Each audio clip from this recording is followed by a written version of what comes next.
నిజామాబాద్ జిల్లా నందిపేటలో యూరియా కొరతపై రైతులు ఆగ్రహాన్ని వ్యక్తం చేశారు. గంటల తరబడి వేచి చూసినా యూరియా అందకపోవడంతో రైతులు రాస్తారోకో చేపట్టారు. మండల కేంద్రంలో ప్రధాన రహదారిపై రైతులు బైఠాయించి ప్రభుత్వానికి వ్యతిరేకంగా నినాదాలు చేశారు. యూరియా పంపిణీ కోసం తీసుకువచ్చిన యాప్ వల్ల తీవ్ర ఇబ్బందులు ఎదురవుతున్నాయని రైతులు ఆరోపించారు. వెంటనే యూరియా యాప్ను రద్దు చేసి రైతులకు నేరుగా ఎరువులు అందించాలని డిమాండ్ చేశారు.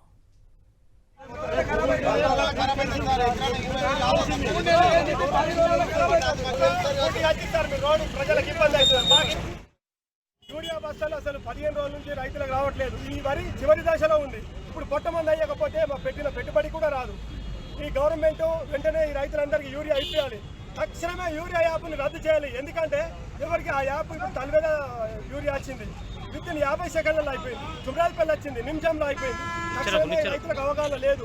తక్షణమే రైతులకు సరిపడే యూరియా ఇచ్చి తక్షణమే యూరియా పైసలు ఉన్నోళ్ళు కొనుక్కుంటారు, పైసలు లేని వాళ్ళు చచ్చిపోతారు.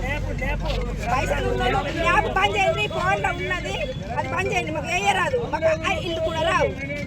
వీళ్ళు వచ్చిన వాళ్ళు అన్ని ఒత్తుకొని మందులు తీసుకుంటారు. మాకేం రాదు. మాకేం రానప్పుడు ఎట్లా బతకాలా, మంది ఎట్లా రాలా, మేము సచ్చుడే ఉన్నది ఇప్పుడు. ఇప్పుడు మా పంట